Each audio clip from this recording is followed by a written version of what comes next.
आप सबको नमस्कार। आज दूसरे वाले लॉकडाउन का आखिरी दिन है।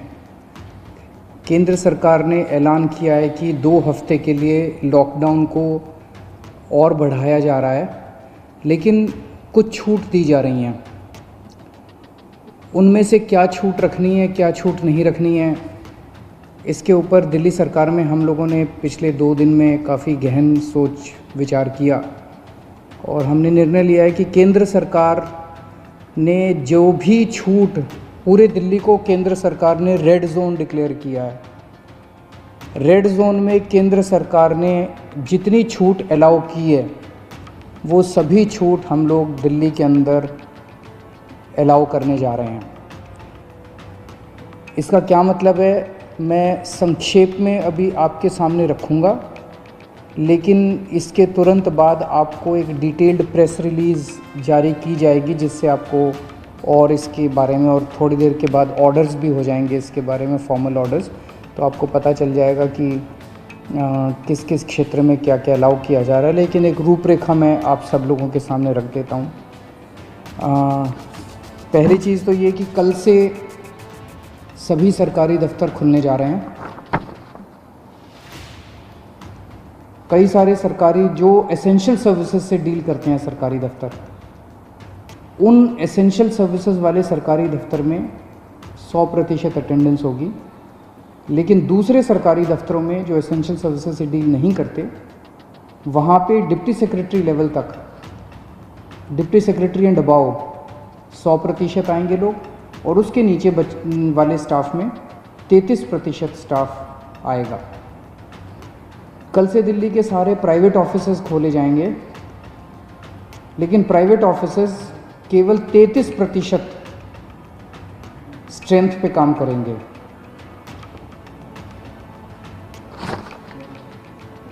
लेकिन जो जो चीज़ें इस वक्त अलाउ नहीं की जा रही, air travel, rail travel, metro बंद रहेंगी, और अंतर्राज्यीय बसें बंद रहेंगी। अंतर्राज्यीय बसें भी और विद इन दिल्ली भी, दिल्ली के अंदर भी बसें नहीं चलेंगी और एक स्टेट से दूसरे स्टेट की बसें भी नहीं चलेंगी। इस दौरान अगले 2 हफ्ते स्कूल बंद रहेंगे, कॉलेज बंद रहेंगे, जितनी भी शैक्षणिक शिक्षा से संबंधित संस्थाएं हैं वो सभी बंद रहेंगी। कोचिंग इंस्टीट्यूट्स बंद रहेंगे, सभी तरह के ट्रेनिंग इंस्टीट्यूट्स बंद रहेंगे। जो हॉस्पिटैलिटी सर्विसेज वाले हैं, सभी होटल, रेस्टोरेंट बंद रहेंगे। और जो ऐसे स्थान हैं जहाँ पे ज़्यादा पब्लिक गैदरिंग होती है, जैसे cinema hall, mall, gymnasium, sports complex, ये सभी बंद रहेंगे। सोशल, पॉलिटिकल, कल्चरल या किसी भी तरह की अन्य गैदरिंग वो बंद है, वो अलाउ नहीं की जाएंगी। जो धार्मिक संस्थान हैं वो सभी बंद रहेंगे। Cycle rickshaw, auto rickshaw, taxi, cab aggregators, ये सब बंद रहेंगे। नाई की दुकान, barber shops, spas and salons, ये भी बंद रहेंगे। शाम को 7 बजे से सुबह 7 बजे तक लोगों का बाहर निकलना बंद रहेगा, अनलेस आपको कोई एसेंशियल सर्विसेज के लिए बाहर निकलना हो, कोई ज़रूरी मेडिकल सर्विस है, इस तरह से कोई चीज़ के लिए जरूर निकलना हो तो अलग बात है, कोई बीमार हो जाए। अदरवाइज़ शाम को 7 बजे से सुबह 7 बजे तक निकलना बंद रहेगा। 65 साल से ऊपर की उम्र के जो लोग हैं, या जिन लोगों को कोमोर्बिडिटी है, कोई और बीमारी है, जैसे हार्ट की बीमारी है, डायबिटीज़ है, कैंसर है, सांस की बीमारी है, ऐसे लोगों को, जो गर्भवती महिलाएं हैं उनको, और जो बच्चे 10 साल से कम उम्र के हैं, इन लोगों को घर में रहना चाहिए। इन्हें घर में रहना होगा, क्योंकि इनको कोरोना ज़्यादा होता है, और अगर कोरोना हो जाए तो जानलेवा इनके लिए साबित हो सकता है। तो 4 किस्म के लोग हैं जिन्हें घर में रहना होगा, अनलेस कोई मेडिकल इमरजेंसी ना आ जाए। उसके अलावा उन्हें घर में रहना है जो 65 साल से ऊपर की उम्र के हैं, जिनको कोई और बीमारी है, जो प्रेग्नेंट महिलाएं हैं और जो 10 साल से कम उम्र के बच्चे हैं। इसके अलावा जो सेल्फ एम्प्लॉयड लोग हैं, टेक्नीशियन हैं, प्लम्बर हैं, इलेक्ट्रिशियन हैं, मैकेनिक हैं, सफाई कर्मचारी हैं, जो हमारे घर में काम करने वाले बाई आती है, लॉन्ड्री है, धोबी है, प्रेस वाला है, इस तरह के जो सेल्फ एम्प्लॉयड लोग हैं उन लोगों को काम करने की इजाज़त है। उनको सबको काम करने की इजाज़त दी जा रही है। इसके अलावा जितने मॉल्स हैं, जितने मार्केट कॉम्प्लेक्स हैं और जितने मार्केट हैं, जैसे कनॉट प्लेस है, करोल बाग है, खान मार्केट है, नेहरू प्लेस है, एक्सेट्रा एक्सेट्रा, ये बंद रहेंगे। लेकिन इन मार्केट्स के अंदर जो ज़रूरी सामान की चीज़ों की दुकानें हैं, एसेंशियल सर्विसेज की दुकानें हैं, वो सारी खुली रहेंगी। चाहे कोई मार्केट हो, चाहे मार्केट कॉम्प्लेक्स हो, ज़रूरी सामान की चीज़ें खुली रहेंगी और किताबों की स्टेशनरी की दुकानें खुली रहेंगी। लेकिन जो स्टैंड अलोन शॉप्स हैं, जो नेबरहुड कॉलोनी शॉप्स हैं और जो रेजिडेंशियल कॉम्प्लेक्स में शॉप्स हैं, वो सारी खुली रहेंगी। वो चाहे एसेंशियल आइटम्स की शॉप्स हों, चाहे नॉन एसेंशियल आइटम्स की शॉप्स हों, कोई भी शॉप्स हों। कई लोग मेरे पास कल से मैसेजेस, फ़ोन्स आ रहे हैं कि इस चीज़ की दुकान खुलेगी क्या, उस चीज़ की दुकान खुलेगी क्या, ये वाली दुकान खुल। तो मार्केट, मॉल और मार्केट कॉम्प्लेक्स बंद रहेंगे। Stand alone shops, neighbourhood colony shops और रेजिडेंशियल कॉम्प्लेक्सेस में जो दुकानें हैं, उनमें चाहे कोई भी सामान हो, किसी भी तरह का सामान हो, वो सारी दुकानें खुली रहेंगी। इसके अलावा प्रिंट एंड इलेक्ट्रॉनिक मीडिया खुला रहेगा।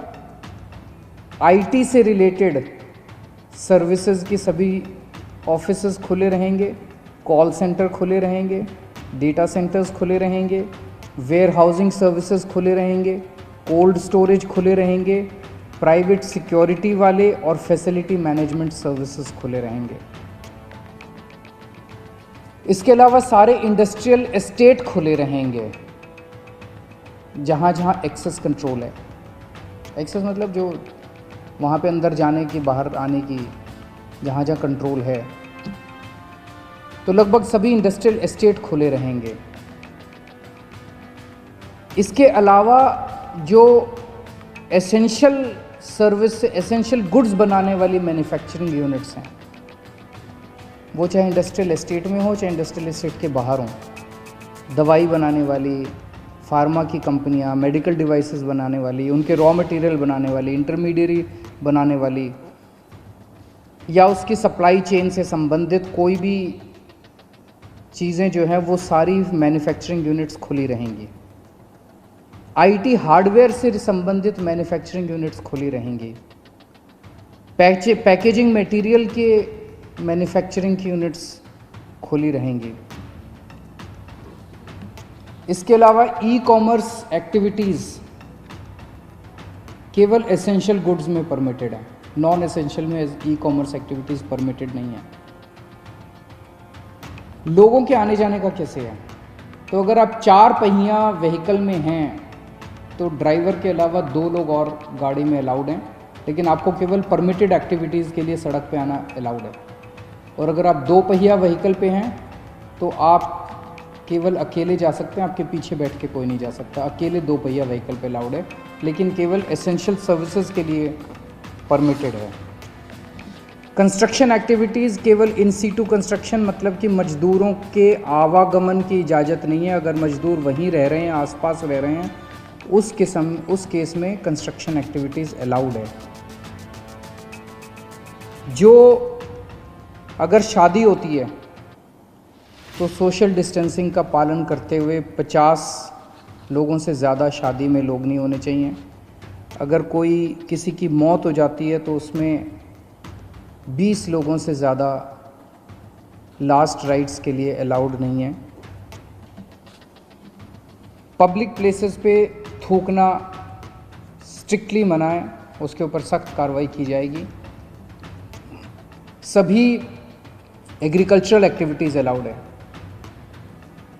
Sowing, harvesting, procurement, marketing, agriculture supply chain से रिलेटेड जितनी भी एक्टिविटीज़ हैं वो सभी अलाउड हैं। फाइनेंशियल सेक्टर से रिलेटेड जितनी एक्टिविटीज़ हैं वो सभी अलाउड हैं। Banks, non banking finance companies, insurance, capital market activities, credit cooperative societies और जितना गुड्स कैरियर से संबंधित, सामान से संबंधित, यात्रियों का बसें वगैरह अलाउड नहीं है, ऑटो वगैरह अलाउड नहीं है, लेकिन अगर सामान का, गुड्स का ट्रैफिक जो है वो सारा परमिटेड है। इसकी डिटेल्ड प्रेस रिलीज़ अभी जारी कर दी जाएगी और डिटेल्ड ऑर्डर जारी कर दिया जाएगा, जिससे आपको और सारी जानकारी मिल जाएगी। मैंने मोटी मोटी रूपरेखा आप लोगों के समक्ष रखी है, लेकिन मेरा अपना ये मानना है कि लॉकडाउन लागू करना बहुत ज़रूरी था। केंद्र सरकार ने जो 24 मार्च को लॉकडाउन किया वो बहुत ज़रूरी था। उस वक्त अगर हम लॉकडाउन न करते तो देश के अंदर भयावह स्थिति हो सकती थी, क्योंकि उस टाइम देश कोरोना से डील करने के लिए तैयार नहीं था। उस वक्त हमारे पास पीपी किट्स नहीं थे, टेस्टिंग किट्स नहीं थे, कुछ भी नहीं थे, अस्पताल तैयार नहीं थे, लोग तैयार नहीं थे, सोशल डिस्टेंसिंग का आइडिया नहीं था लोगों को। अब 1.5 महीने के बाद, लगभग 1.5 महीना हो गया, 1.5 महीने के बाद मुझे लगता है कि हम लोग, कम से कम दिल्ली की मैं बात कर रहा हूँ, दिल्ली आज लॉकडाउन खोलने के लिए तैयार है। पूरे दिल्ली को रेड जोन में रखा गया है। अभी तक हमने जितनी भी केंद्र सरकार से गाइडलाइंस आई, अच्छी गाइडलाइंस आई, बहुत अच्छी गाइडलाइंस आई, हमने सबका पालन किया। लेकिन अब पूरे दिल्ली को रेड जोन में कर देने से 2 बड़ी समस्याएं पैदा हो। एक तो जनता को बहुत तकलीफ है, जनता के रोज़गार चले गए हैं, दुकानें बंद हैं, उससे व्यापारियों को बहुत ज़्यादा तकलीफ है, इंडस्ट्री बंद है और बहुत सारी नौकरियां जा रही हैं, लोग दिल्ली छोड़ छोड़ के चले जाएंगे। अब इससे पूरी अर्थव्यवस्था गड़बड़ा गई है और बहुत ज़्यादा दिन हम इसको बर्दाश्त नहीं कर पाएंगे। और दूसरी तरफ जब सारी अर्थव्यवस्था बंद है तो सरकार का रेवेन्यू आना बंद हो गया है। तनख्वाहें कहाँ से देंगे, सरकारें कैसे चलेंगी? बिल्कुल बंद हो गया सरकार का रेवेन्यू आना। पिछले महीने, अप्रैल के महीने में हर साल 3,500 करोड़ का रेवेन्यू आया करता था, इस बार केवल 300 करोड़ का रेवेन्यू आया है। इससे तो तनख्वाहें नहीं दी जा सकती, सरकार कैसे चलेगी? तो अब अर्थव्यवस्था का बड़ा संकट पैदा हो रहा है। तो मेरा अपना ये मानना है कि लॉकडाउन के पीरियड को हमें तैयारी करने के लिए, कोरोना की तैयारी करने के लिए इस्तेमाल करना चाहिए था, जिसका हमने भरपूर इस्तेमाल किया। ऐसा कभी नहीं हो सकता। अब कोरोना आ गया है, कोरोना रहेगा, कोरोना जीरो हो जाएगा, कोरोना का एक भी पेशेंट नहीं होगा, आगे कोरोना कभी नहीं होगा, ऐसा हो ही नहीं सकता। पूरी दुनिया में नहीं हो रहा, ये संभव ही नहीं है। अब हमें कोरोना से जीने की, कोरोना के साथ जीने की तैयारी करनी पड़ेगी, इसकी आदत डालनी पड़ेगी। सरकारों को इसकी तैयारी करनी पड़ेगी, जनता को इसकी, हम सबको इसकी तैयारी करनी पड़ेगी, देश को इसकी तैयारी करनी पड़ेगी। आज दिल्ली इसके लिए तैयार है। हमने पर्याप्त उपाय कर लिए हैं, पर्याप्त व्यवस्थाएं कर ली हैं, अस्पतालों का इंतज़ाम कर लिया है, किट्स का इंतज़ाम कर लिया, सारी व्यवस्थाएं कर ली हैं। अगर लॉकडाउन पूरी तरह से दिल्ली में खोल दिया जाता है, हमने सुझाव दिया है केंद्र सरकार को कि जो जो कंटेनमेंट जोन हैं दिल्ली के अंदर, लगभग 97 कंटेनमेंट जोन्स बचे हैं, जो जो कंटेनमेंट जोन हैं उनको पूरी तरह से सील कर दिया जाए और बाकी दिल्ली को ग्रीन कर दिया जाए। बाकी दिल्ली के मार्केट खोल दिए जाएं। मार्केट में चाहे तो ऑड इवन कर दें, एक दिन ऑड दुकानें खुलेंगी, एक दिन इवन दुकानें खुलेंगी। लेकिन अब दिल्ली को खोलने का समय आ गया है, हम उसके लिए तैयार हैं। हम केंद्र सरकार से बात भी कर रहे हैं और हमें पूरी उम्मीद है कि जल्द दिल्ली के मार्केट भी खुलेंगे, अर्थव्यवस्था भी खुलेगी। ऐसा होने से थोड़े केस बढ़ेंगे, लेकिन जो केस बढ़ेंगे उससे निपटने के लिए हम तैयार हैं। हमारा इस वक्त सबसे बड़ा 2 मकसद हैं। पहला मकसद है कि किस तरह से दिल्ली के अंदर कोरोना से होने वाली डेथ्स को कम किया जाए, और हम अभी तक काफ़ी कम करने में सक्षम रहे हैं, सफल रहे हैं। और दूसरा है कि कोरोना को कैसे फैलने से रोका जाए। वो बहुत ज़्यादा टेस्ट कर रहे हैं हम लोग, ताकि हमें पता चल सके कौन बीमार है, उसको इलाज करें और उसको ठीक करके उसके घर भेजें। तो मैं उम्मीद करता हूँ कि हम लोग आगे केंद्र सरकार को भी मनाने में सफल होंगे, और ये लॉकडाउन का पीरियड जो है, इसमें जो जो रिलैक्सेशंस दिए गए हैं, इन रिलैक्सेशंस से आप लोगों को सबको फ़ायदा होगा। बहुत बहुत शुक्रिया।